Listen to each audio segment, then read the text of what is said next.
Hey, what's up guys? It's your boy Patience. So I decided to come at you guys with a little new one. In this one I want to showcase my room, which is a cubicle of a room that can be held inside ships. Now, so far when we see ships in games, movies and the rooms are like very luxurious. But rooms are actually supposed to be like cubicles, at least I believe, and these cubicles will be just the right size to hold all the mandatory equipment or items for a human being to live in.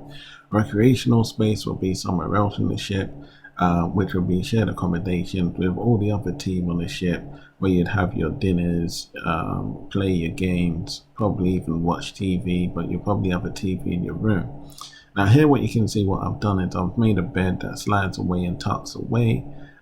You got the desk where you would report your logs and other assessments and probably appeals, that slides in and out, and they were to at some stage fold away. And the blue thing on the floor would be your yoga mat. I've got a sofa that pulls out of the floor as well, and also a TV that slides around from wall to wall. So this is, or you could do it as a projector.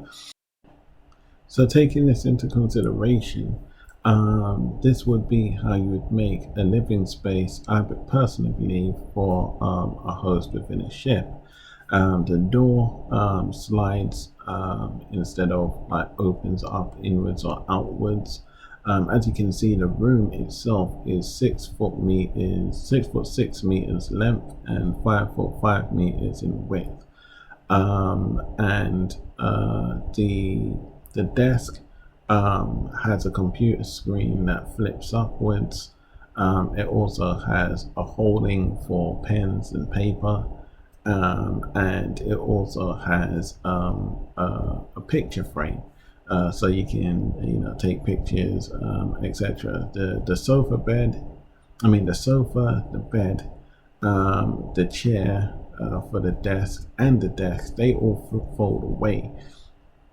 This makes living space a lot more functional, a lot more easier, and they all fold away in like a flat packed manner. If you ever buy like a mattress, or you ever buy, sometimes I'm not sure about the sofas, but they can come flat packed, like in an air pack case, and then as you unfold them, they kind of puff out. Well, I've gone with the same methodology. So as they fold away, they kind of go back into that brand new flat pack kind of state. I've also decided that sprinklers will probably be the way to go. If you can check the walls, they have a particular thickness to them, which one of them is 1.5 feet in thickness, and it's either 1.5 feet or it's 1.5 meters, but I'm pretty sure it was feet. And the other one is 0.500, which is a slimmer wall, 0.0500. The reason for this would be, first off, the slimmer wall would be for allowing the chair and the table to fold away into it, and the thickness of the 1.5 meter would be, or 1.5 foot would be for the bed to slide into it. And also you could probably have something else within its chambers. I think the thinner wall would be able to hold something like a wardrobe, where possibly you'll be able to connect that wardrobe to another part of the ship, so when it comes out of the washing room and it's been ironed and steamed down, then it's sent through to the player or to the character. And then somewhere on the wall would be like a light. As the light goes green, or as the light blinks and keeps consistency within its luminosity, then the host of the room knows that their customs are ready.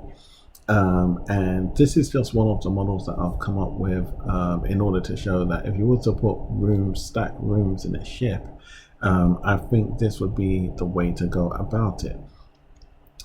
Every individual would cost something like about 2 foot per person, and that's mainly consisting of their local spaces. So if they were to have a chair and sitting in the dining room, and taking into consideration their room specifically. So if you were to add 2 foot onto the dimensions of this, maybe that would be the actual cost of a human being on your vessel. But allowing or creating living spaces of this size and this caliber would enable one to have somewhere from about 10 to 20 rooms stacked on one floor of a ship. And this is how I think this would be attained, rather than just having like 4 rooms or 4 beds on the entire ship, especially if the ship is huge. This way you're kind of calculating how much square feet or whatever you have on your ship, and then you divide it for each personnel that you have employed. The reason why is because you've also got to take into consideration if one of your colleagues were to get ill or was to pass away or something was to happen to them, which would be having them absent from their tasks, their daily tasks and their duties. You're going to want to know that you have backup for replacement.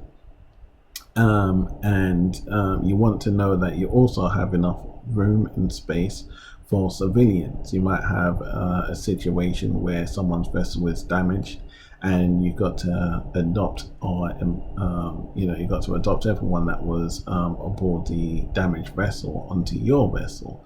So having spare rooms aboard your ship is also very important. You also want to have holding cells.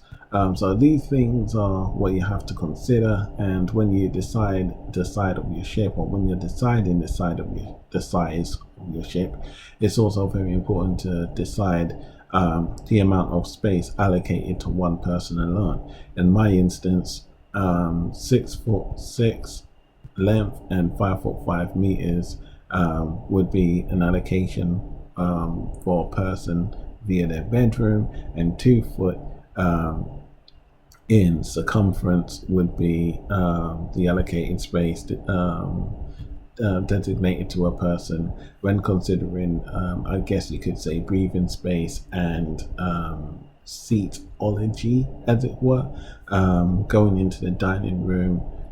Kind of like how it was when you had COVID, you could only have a certain few feet away from another person.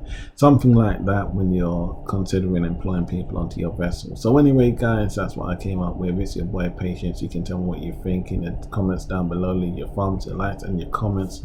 Over and out, guys.